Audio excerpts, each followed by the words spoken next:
Hey everyone, it's Merja here. Good to be here with you today. Um, Welcome back to me from holidays. Happy to be back. We have some amazing questions for today.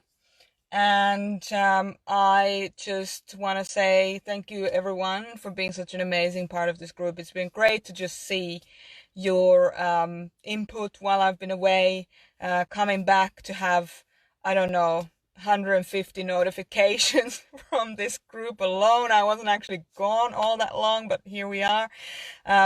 Super excited to be here. So, hey Caitlin, great to have you here. Chris, as always, nice to have you here. Lisa, good to see you.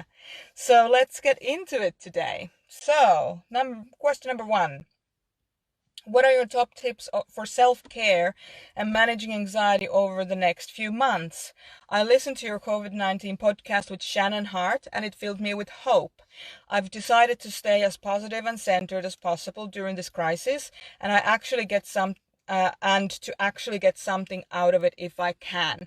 Okay, great question. So there's a couple of things there that are going on, and one of the things that we have to acknowledge is the sensitivity to this issue right now, because this is a very challenging, multifaceted, sad time, scary time, and in order for us to really be able to engage the part of of our brain that can handle new ideas and new opportunities and so on, we need to make sure that the part of our brain, the amygdala, is the kind of the fight or flight or freeze center, that we've looked after that and that we've been really sensitive to the needs of that part of our brain and that part of ourselves and that part of our societies now.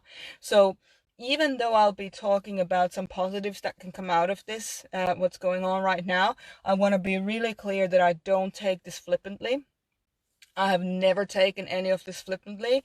I understand quite deeply what's going on, not just um, in terms of the virus and how it affects humans. What are the facts around it? You know, how many lives have been lost, but also like the geopolitical side of this issue. This is not a small issue, and even though we'll be looking for some positives that will come out of this eventually, I don't want to not acknowledge what a serious situation this is, and my heart goes out to any person affected by this, any person infected, any person who's passed away, any people who have people in their lives who've been affected by this. So I want to say I'm so sorry for your experience, um, and and and it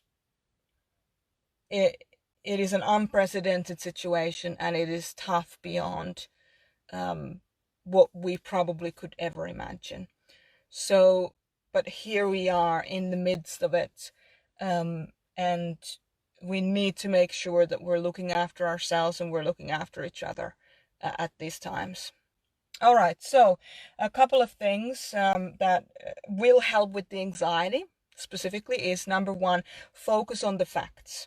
So anytime you read something out there online, you know, you talk to people, somebody says something to you, you get a text message, you get an email about something, just check in with the information that you're getting. Is it actually factual, or is it possibly stained by somebody's fear, somebody's flippancy?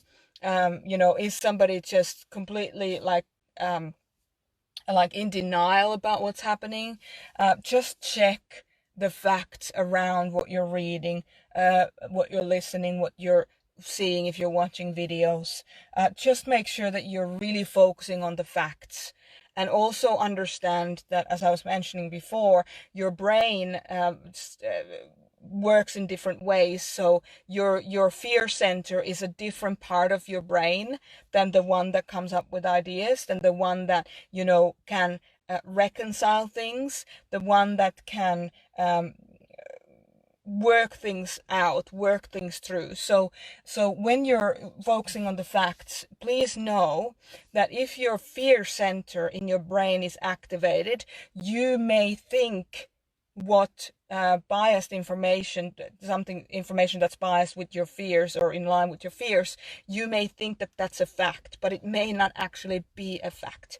So we need to get our thinking out of the fear center and into the kind of the higher levels, or kind of more top and front of the brain, to start actually trying to figure things out.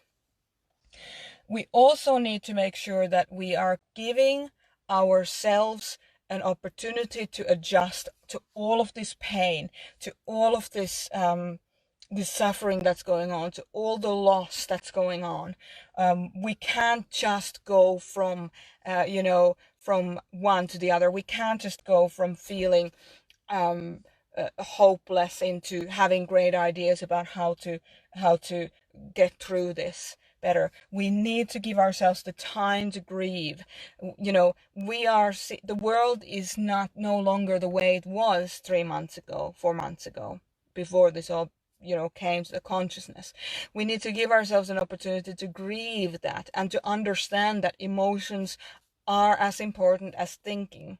But in order for you to get through these kinds of times, we need to harness both the emotions and the thinking. So we need to look at how can we keep our emotions positive, productive, based in reality, and what are the things that we can do to really be able to focus on the fact. And one of the main things is that you get enough rest, that you give yourself an opportunity to grieve the world as it no longer is, that you start looking for, if you can, and I know this can be really hard, that you start looking for the things that you're grateful for.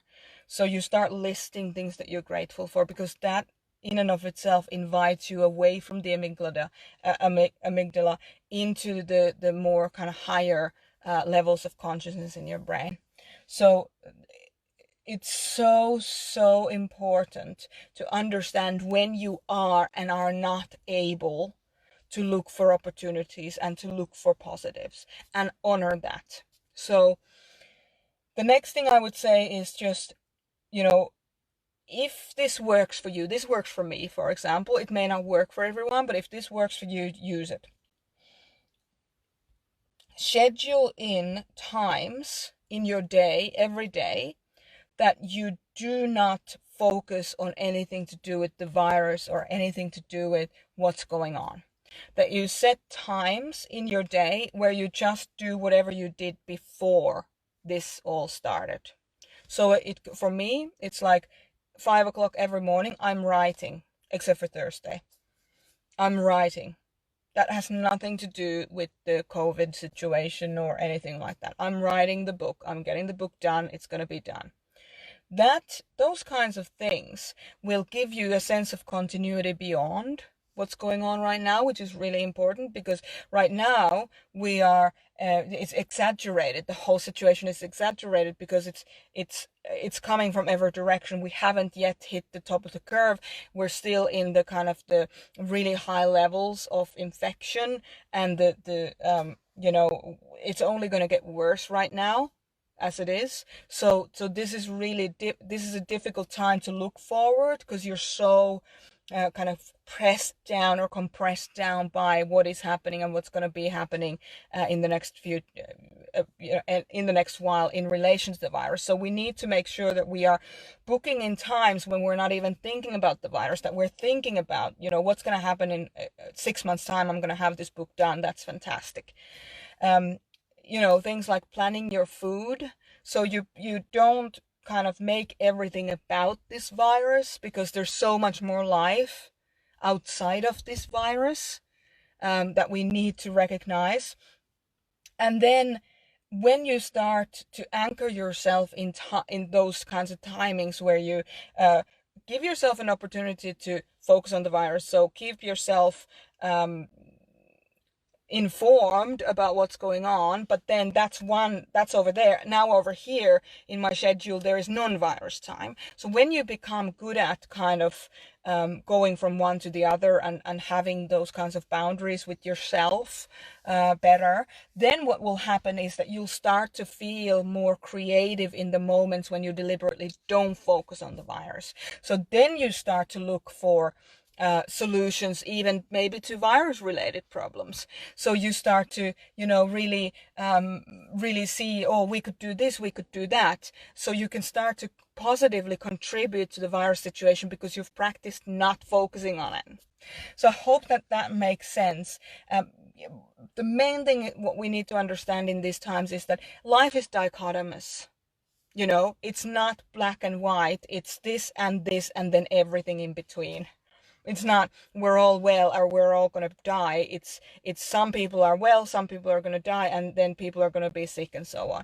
So life is like that. And if you can accept that dichotomy, the nature of life is dichotomous, and if you can accept that, then working in the non-virus world and working in the virus world and existing in both is going to become a lot easier for you.